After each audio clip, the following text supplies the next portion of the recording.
Hello friends, welcome to my third lecture on computer algorithms, and the chapter that we are discussing is Introduction to Algorithms, and the topic that we are going to discuss today is about the space complexity, which comes under the performance analysis of the algorithms. Before starting the session, I would like to request you to like my channel and press the bell button below so that you can get all the updates, all my next upcoming lectures. So with this, let us start the session today. Today we are going to discuss about what is a performance analysis. So prior to this, what we have done is we have discussed about we have seen what is the algorithm design steps, what are the steps involved. So first step is what are the algorithm design methods. Okay, then second one is how to check whether the algorithm is correct or not, and then the third one is what is the performance. So what can happen is there can be one problem, let us say, and this problem is there, and this problem can be solved completely. Now I am saying the term completely. This problem can be completely solved by using multiple solutions, let us say. So these are the different solutions, and then I want to check which is the best among it, or if there is a problem and if it cannot be solved by only one way, let us say this is the only one way initially, let us consider. So what is the cost of this solution? How much this is going to cost in terms of computer terms? Okay, so there are two terms that we are going to use. One is how much amount of space is going to be required to solve a problem. So computer space is going to required for solving a problem, and second performance analysis tool we consider is time complexity. So these are the two you can say tools that we used to calculate the performance analysis. So there can be two ways to again perform this performance analysis. There is a problem and there is only one solution, let us say. At that time, how much is the cost of this one? Now cost will be measured in terms of how much space is required and how much time is required. Similarly, then can be multiple solutions, and out of these, whichever is requiring less amount of space or less amount of time, that one will be the best algorithm, we can say. So this is the thing we must know about the performance analysis. So there are many criteria. Whenever I have created an algorithm, so in order to identify whether it suits or not, or what is its cost, there are many criteria by which I can judge a particular algorithm. Okay. The first criteria is, does it do what we want to do? So suppose there is a problem, and the first thing is while calculating the performance analysis is we have to check whether my algorithm is going to solve this particular problem P or not. If it is solving the problem, then okay. If it is not at all not solving the problem, then doing its performance analysis and all is not at all necessary. Okay. Then next criteria is, does it works correctly according to the original specification, whatever the specification they are provided for P. So is it working well for that? The third one is there a documentation that describes how to use it and how it works? So whenever you are writing your own algorithm, you have to write the documentation of that. You have to create a documentation of that. For example, you have to create the pseudocode and all. So this pseudocode and all will come later on. Today's intention is different. Today we are going to discuss about space. What is the space complexity required? This all will come in the documentation.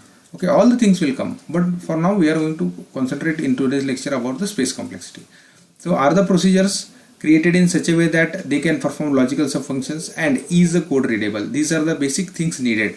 Okay, moving ahead. So regarding the performance analysis, what we should think about is the first thing we should think about is how much amount of time my algorithm is going to require, how much amount of space my algorithm is going to require, and whether my algorithm is better than others. This is also very much important. So for example, you can consider searching. So Google. So whenever you want to search on the internet, so internet searching. So there are many you can say searching tools. There is Bing, or there is Yahoo search. There are many other type of search, but what we prefer is Google search. So it is giving us the best performance. Maybe it is giving us the best results. Okay, so that is the reason that we are directly going for the Google, but we have multiple solutions. So is my algorithm is the best. What type of algorithm I am using, how much amount of space my algorithm is going to require, and how much amount of space my algorithm is going to require. So whenever you design a solution for a problem, at that time you need to think on these three criteria for algorithm purpose. Okay, moving ahead. So let us discuss about what is a space complexity and what is a time complexity. So specifically, whenever we consider the term space, so at that time it is how much amount of actual memory is required. Okay, time is how much amount of time this algorithm may take to accomplish a particular task of size n. Okay, so whenever it is a whenever it is a space, at that time for a given problem size of, let us say, size n, how much amount of space is required, space is going to be required. For a problem of size n, how much amount of time is going to be required. So now here we are going to predict the values. This is prediction. Okay, remember, when I am writing an algorithm, it means that I have not written the program yet, and if I can calculate how much amount of time is required after writing the program, but before writing the program I am doing some predictions. Okay, so for example, I want to count how many step counts, or I want to count the number of instructions which are going to be executed, and sometimes it may happen that this result may not be the exact result that you are getting after practically. Okay, but we want to make some estimation, and for making the estimation we are choosing two parameters. One is called as the space and one is called as the time. So it may happen that again for my problem there are multiple algorithms, there are multiple solutions proposed. So which solution I should go for? So the solution for which the estimation is minimum, it can be in terms of space or it can be in terms of time. I am going to use that particular solution. Okay, so performance evaluation can be divided into priori estimates. So that is exactly I am doing here the estimate. Before implementing the program, I am trying to do some estimations, and that is called as priori estimation. And let us say my algorithm, I will devise an algorithm and then I will do priori estimation, and then let us say I will convert this one into the program, and when I will execute this program, okay, it will take some time. Okay, now it will be real time, 20 seconds, 10 seconds, 1 microsecond, whatever it could be, and doing that is called as a posterior testing. Okay, so exactly how much amount of time it is taking in terms of seconds or milliseconds, if you are writing a program and if you are checking out how much time it is taking, that is going to be a posterior testing. And a priori testing is estimation is before implementing the program. When you are ready with the algorithm, you want to analyze this algorithm, you want to check how much space it may take and how much time it may take. So that is called as priori estimation. So estimation means something is not ready and we are estimating the cost of that. Testing means something is ready and we are testing whether it works according to the estimations or not.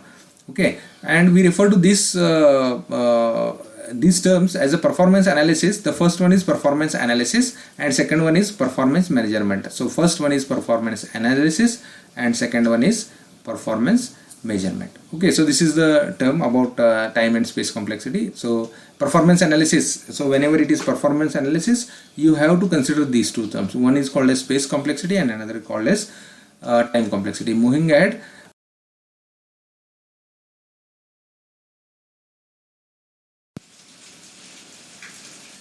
so moving ahead, any algorithm for any algorithm, space complexity can be measured as how much amount of space is required for executing that particular algorithm. So the space complexity is categorized into two parts. One is called as the fixed part and another is called as the variable part. Now what is the fixed part? Now the fixed part is, let us say we have written, we want to execute a program, let us say, and this particular program is going to require some memory to be loaded into the memory, okay, for execution purpose. So that is we say that it is a instruction space. So the instruction space is fixed part. So you run the program for 100 times, every time it is going to require the same amount of instruction space because same number of instructions are going to be there in the program. Similarly, there can be some fixed size, you can say fixed sized variables. So they will be again requiring the same amount of space. Okay, every time if you run it for 100 times, every time it is going to require fixed size only. So so a fixed part is independent of the characteristics of the inputs and outputs. Okay, so whatever the inputs you are producing, you are reading, or whatever the outputs you are producing, so it is independent of this space required is independent of inputs and outputs. Okay, so what does it includes? It includes instruction space, it includes space for simple variables and the fixed size component variables. Okay, and the variable part, so it is a you can say it in this part it consists of the space needed by the component variables whose size is dependent on the particular problem instance. So here what is going to happen is whatever is the problem size, so the space required for this depends on the problem size. So how much is the problem size? So for example, I can give one example. If the problem is to sort an array of size n, so if the array size is 3, then it will be dependent on 3 in terms of 3 into something. Okay, if the array size is 6, it will be 6 into something. So it depends on the problem size. Okay, then the space needed for reference variables, there can be some variables which are going to be referred. Okay, so that depends on the instance characteristics, so which are all the variables that you are going to use. For example, there is a pointer p, and this pointer p points to an array of size 10, let us say. So here the space going to be required to this to refer all these 10 values will be 10. If array size is 100, then it is going to required is 100. So this is called as reference variable. And the third one is called as the recursion stack space. So whenever one function calls another function, at that time all the values of the current function should be stored somewhere, and that somewhere is called as a stack. So whenever the function call is there, whenever one algorithm is calling another algorithm, let us say, so at that time some recursion stack is required, and that also varies. So these are the two parts, one is fixed part and one is variable part. In short, what I can say is the space required for a program P or for a problem P to be solved is denoted by C plus SP. C is the fixed part and SP is a variable part. Okay, so SP is a size of instance variable. So P represent instance variable that are there in the program. Okay, let us try to do this by using some examples. So first one is the space complexity. Let us try to calculate the space complexity of the first algorithm, that is algorithm ABC, and the parameter to this given to this are ABC. There are 3 parameters given to this. Then what it is doing is written a plus b multiplied by c plus a plus b minus c divided by a plus b plus 4.0. Now if you will see here how much amount of space is required. So here we require some instruction space. So since there is only one instruction here, so instruction space is equal to 1. But for simplicity we are going to ignore this, because this instruction space is going to remain constant every time. And here variable space, so variable space we are going to calculate, and variable space is there are only 3 variables, so it is going to require 3 unit of space. Okay, so I say that this is SP is equal to 3. SP is equal to 3 means this 3 is C plus SP is 0 here, small sp, that is instance characteristic space is 0 here. Okay, for such programs I say that the variable space is 0. Second one, let us consider another example. This example involves an array A. This is an array of size n, and n is a instance variable. Then S is a result sum of n elements. So what I want to do here is I want to add the content of an array, add contents of array, and array size is n. So what I want to do is a of 1 plus a of 2 plus a of 3 plus a of 4, so on up to a of n, and this is my result. Okay, so you might have written this program previously, but today we are going to see how much amount of space is required for this. So I am not going to go into details of how this execute. I am going to calculate the space. So space required is the instance variables are space required is constant space is, it will be or let us say instance are n. For n I require 1 unit of space, for s I require 1 unit of space, for I require 1 unit of space, and for a is an array of size n, so I require n space. So sp here is n plus 3. Now you can see here s of p is equal to sp plus c or c plus sp. So where sp is in terms of n and c is in terms of, c is a constant, and that is 3. So here the space required I say is linear space is required. Now why it is linear? Here the space required is constant. Now I will tell you why it is constant. So why I am saying that space required here is constant because you run this program for 100 times, the space required here is going to be always 3. You run this program for 100 times and give different values of n. So it all depends on n. So for the first time if you give the n is equal to 1, the space required will be 3, and 1 plus 3 will be 4, then 5, then 6, then 7, 8, 9, 10. So as you go on increasing the size by 1, it is going to create a straight line, linear equation. This is called as a linear equation. Okay, so that's why I am calling this as a linear one. Moving ahead, so these are the two examples. Let us say, let us consider another example, this one. So now here it is algorithm R sum an, and it is a recursive algorithm. Okay, this is a recursive algorithm. Now what happens here is a is an array of size n, okay, and n is an instance variable.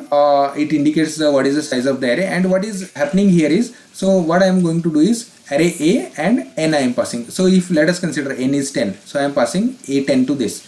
What is happening here is, if n is less than 0, n is not less than 0, it will come here, return R sum a n plus a of n minus 1 plus a n. So what is a of 10? A of 10 will be taken here, and that will be added to R sum a 9.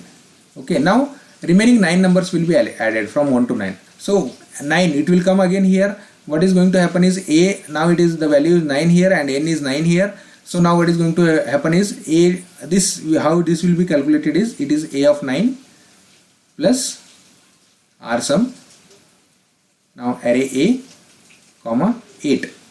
So 1 to 8th element. Further this will be calculated as a of 8 plus R sum a7, and it will continue up to a0, and a0 is 0. That 0 will be put over there, and that will be added with a1. Whatever is the result, that will be added to a2. Whatever is the result, that will be added to a3. Whatever is the result, that will be added to a4, and it continues. a7 will be added to a8. This result will be added to a9, and this will be done in this way. Now here, how much amount of memory is required? If you will see here, how much amount of memory is required. So in that case,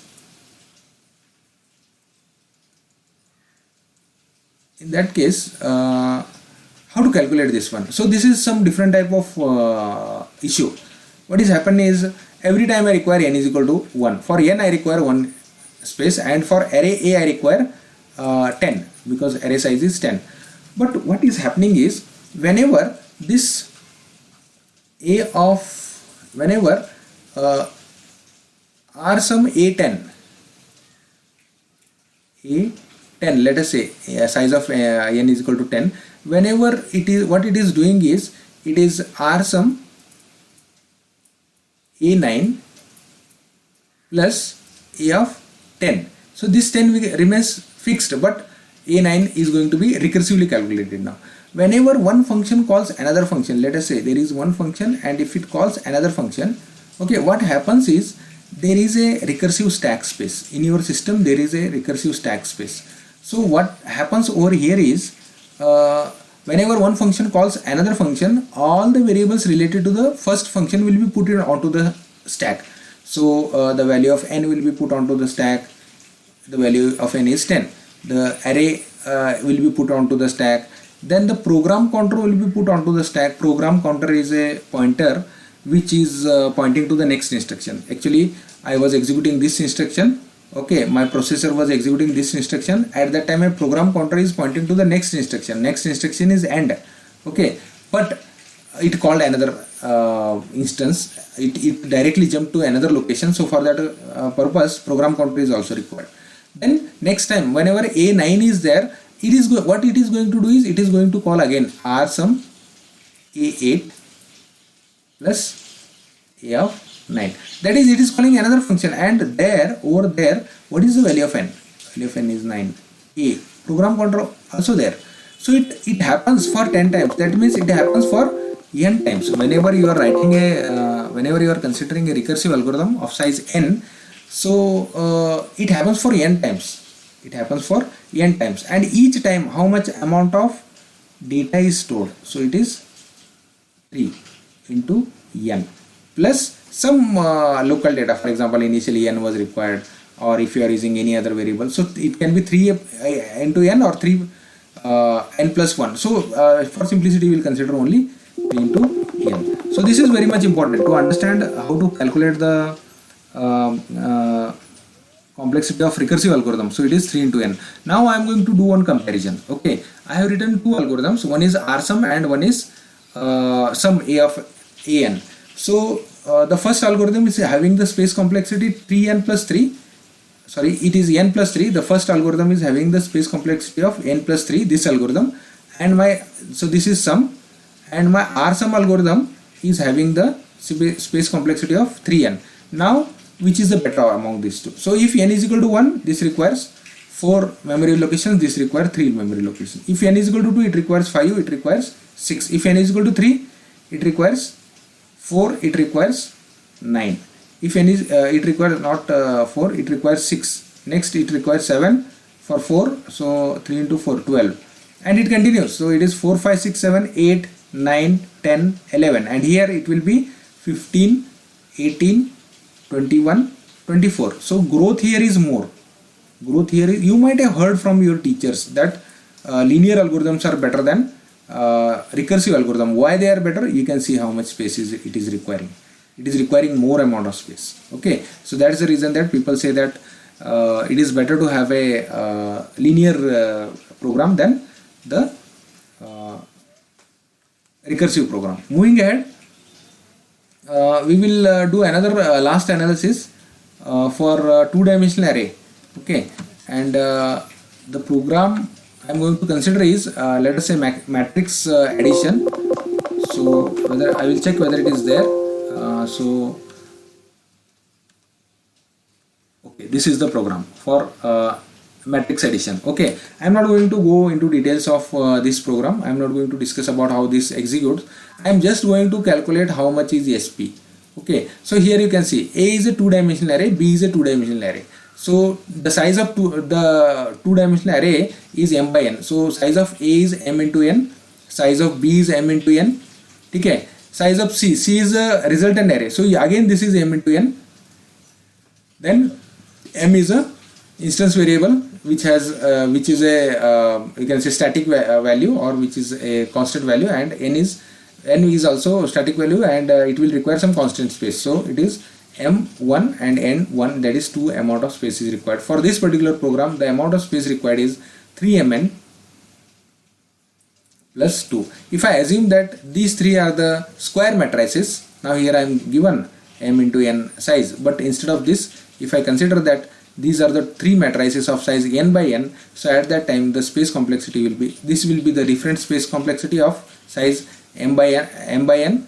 So, and if they are square matrices of size n, then the space required here will be 3n square plus 2. So this is about the space complexity. Okay, I am done with this session. So this is the session number 3 of chapter 1. So in the next session we will try to discuss about time complexity, that is performance analysis part 2, and we will discuss about the time complexity into that. Okay, if you have liked this video, and if you have understood it properly, you can like this channel. Thank you.